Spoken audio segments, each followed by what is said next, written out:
Hello guys, आज हम चालाक कौवे की कहानी को पढ़ना सीखेंगे। कैसे कौवे ने अपनी चालाकी से अपनी भूख मिटाई, ये सब इस कहानी में हम आगे सीखेंगे। तो चलो वीडियो शुरू करते हैं।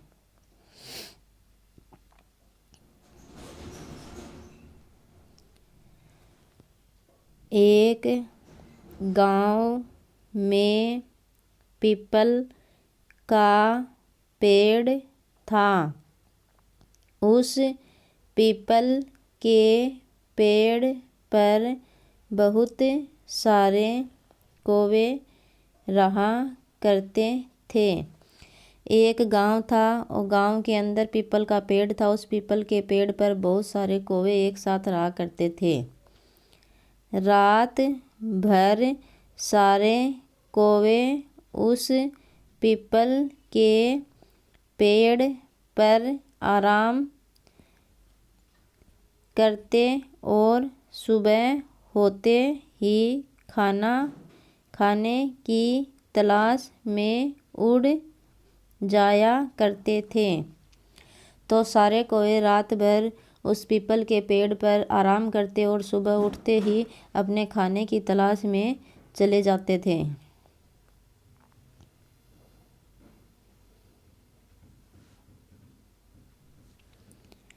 एक दिन की बात है। एक दिन की बात है।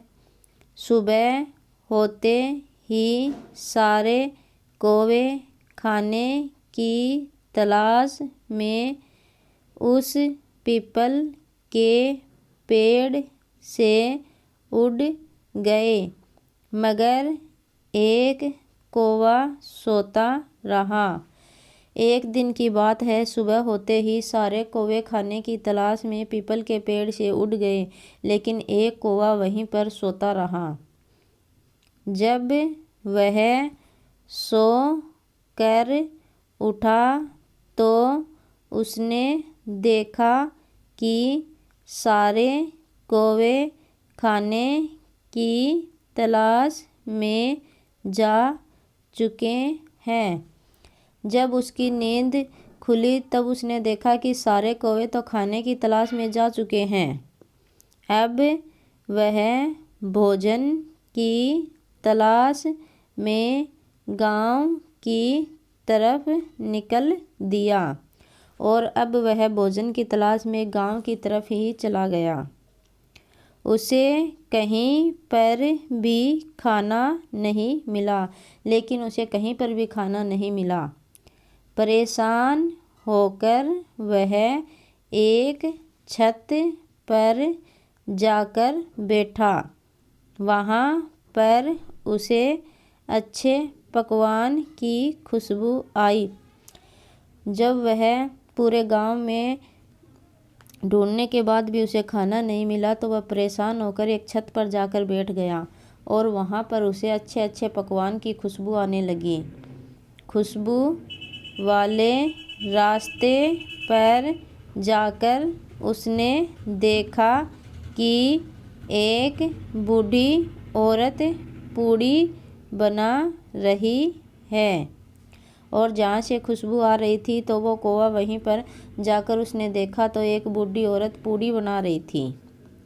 वह कौवा पूड़ी को पाने की चाह में नीचे गया, मगर वहाँ पर एक कौवा पहले से बंधा हुआ पड़ा था। वह पूड़ी की तलाश में नीचे गया तो नीचे जाकर जब उसने देखा तो वहाँ एक कौवा पहले से ही था।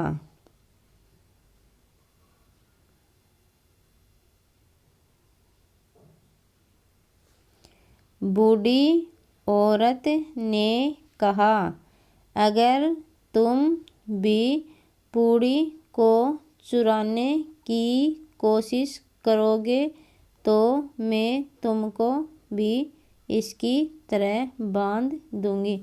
तो उस बूढ़ी औरत ने कहा कि अगर तुम भी पूड़ी को चुराने की कोशिश करोगे तो मैं तुम्हें भी इस कौवे की तरह ही बांध दूंगी।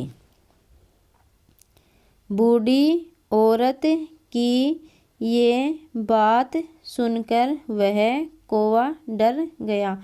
और बूढ़ी औरत की बातों को सुनकर वह कौवा डर गया। कुछ देर बाद उसे एक तरकीब सूझी। कुछ देर बाद उसे एक तरकीब सूझी।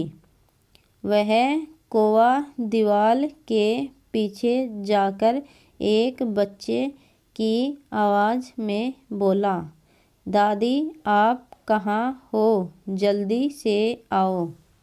कुछ देर बाद कौवे को एक तरकीब सूझी और वह दीवार के पीछे जाकर एक बच्चे की आवाज़ में बोलने लगा कि दादी आप कहाँ हो, जल्दी से आओ।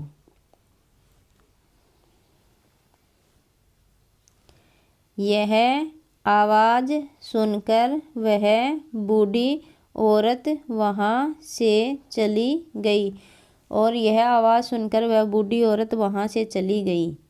उस बूढ़ी औरत के वहाँ से जाते ही चतुर कौवे ने अपने मुँह में ढेर सारी पूड़ी को दबाकर आसमान में उड़ गया और अपने घोंसले में जाकर उनको रखकर मज़े से खाने लगा।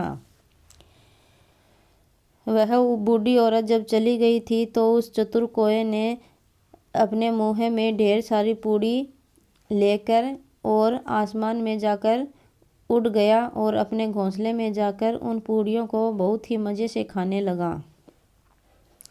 इस तरह से उस कौवे ने अपनी चालाकी से बहुत सारा खाना पा लिया और उसे अपने घोंसले में बैठ कर मज़े से खाने लगा। तो इस तरह से उस कौवे ने अपनी चालाकी से, अपनी सूझबूझ से बहुत सारा खाना पा भी लिया और उसे बहुत ही मज़े से ले जाकर अपने घोंसले में खाने लगा।